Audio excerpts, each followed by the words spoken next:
Dans cette leçon, nous allons parler de la repeinture.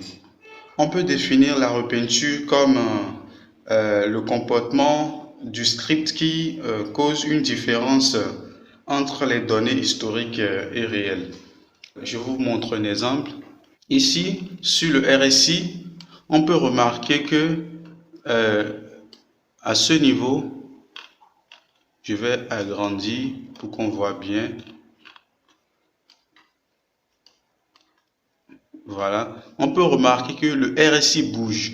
Tant que la bougie n'est pas clôturée, le RSI bouge en fonction aussi euh, du mouvement de la bougie. Donc, remarquez ici que le RSI est en train de bouger. Voilà, ça bouge. Ça bouge ici. Tant que cette bougie-là n'est pas clôturée. Donc ça, c'est ce qu'on appelle la repeinture. C'est-à-dire, ça se redessine, ça se recalcule. Maintenant, ici, par exemple, le problème c'est que si votre stratégie, par exemple, est basée sur la clôture, je suppose que on est sur les 50% ici. Maintenant, je suppose que vous achetez ou vous vendez une fois que les 50% sont cassés. Maintenant, tant que la bougie n'est pas clôturée et que on casse les 50% ici, je suppose à la baisse, si c'est que votre ordre est automatique, c'est que votre ordre sera automatiquement lancé. Et le problème, c'est que à la fin de votre unité de temps, il se pourrait que le RSI se retourne.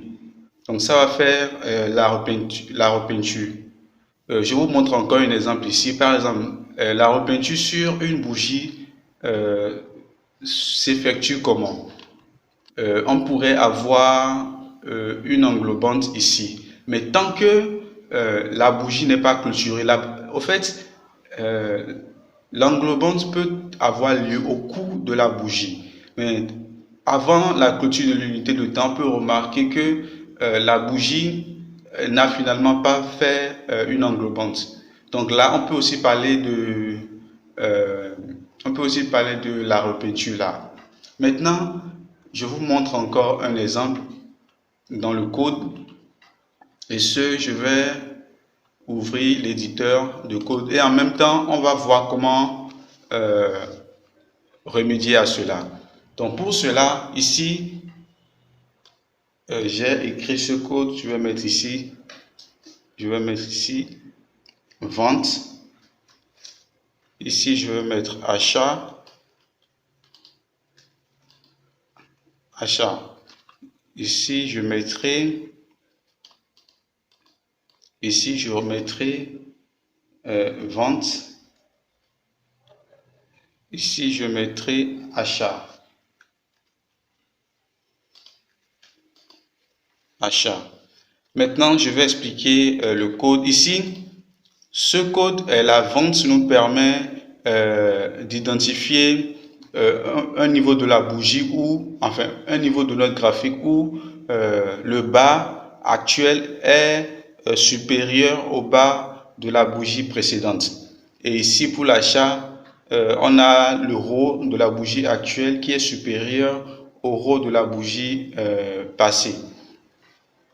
Donc, là, j'ai utilisé Plotchap afin d'afficher une flèche chaque fois qu'on a les deux conditions là. Donc, chaque fois qu'on a la condition pour la vente, on a une flèche qui se dirige vers le bas. Et ici, chaque fois qu'on a une condition d'achat, là, on aura une flèche qui se dirige vers le haut. Donc ici, d'abord, je vais enlever le RSI. Ensuite, je vais ajouter notre script là à notre graphique. Donc, je vais mettre ajouter au graphique. D'abord, je vais sauvegarder.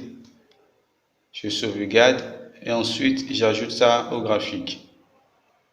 Donc, voilà nos conditions qui s'affichent sur le graphique. Là, je vais corriger quelques trucs. Donc ici, c'est close inférieure à open de la bougie précédente et ici, c'est close supérieure à open de la bougie précédente.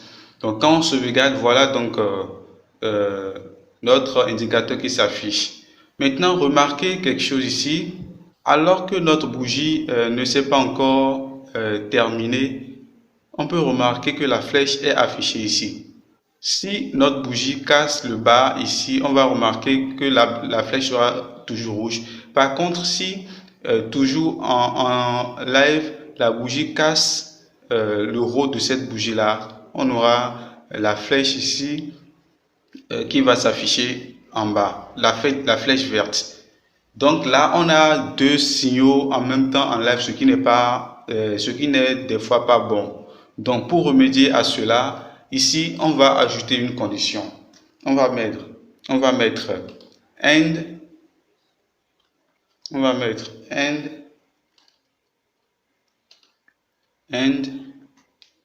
bar start is last. On va vérifier que bar start is last confirm.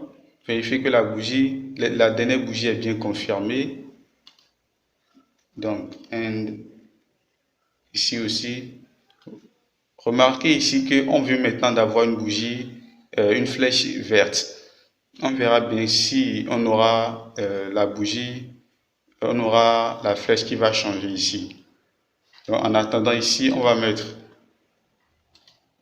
bar start is last confirmed. Voilà. Avant d'enregistrer, on attend un peu, voir ce qui va se passer. Voilà, on vient de voir une flèche rouge qui s'affiche. Voilà, on vient encore de voir qu'une flèche verte qui s'affiche, ce qui est contradictoire. Donc pour remédier à cela, on va d'abord attendre que la bougie se confirme avant de chercher à mettre la flèche là. Donc là, pour faire cela, on utilise la fonction bar start is confirmed. Donc, lorsque j'utilise ça, je sauvegarde. On ajoute ça à notre condition au fait. Donc, je sauvegarde. Donc, on va voir les changements. Donc, ici, on peut remarquer que rien ne s'affiche. Rien ne s'affiche parce que la barre ne s'est pas encore confirmée. Donc, ça va s'afficher à seule condition que la bougie se confirme. Donc, on va attendre une minute. Donc, voilà notre flèche qui vient de s'afficher. Une fois que la base est confirmée, que notre condition est bien respectée, on a donc la flèche qui s'affiche. Donc, on n'a plus les changements de la flèche. On peut faire la même chose sur les indicateurs comme le RSI, c'est-à-dire que si on voudrait vendre dans la zone de surachat, par exemple, on peut configurer de telle façon que on va d'abord attendre la confirmation ou la clôture de l'RSI dans la zone de surachat. Donc voilà un peu ce que c'est que la repeinture et comment remédier à ces différents problèmes.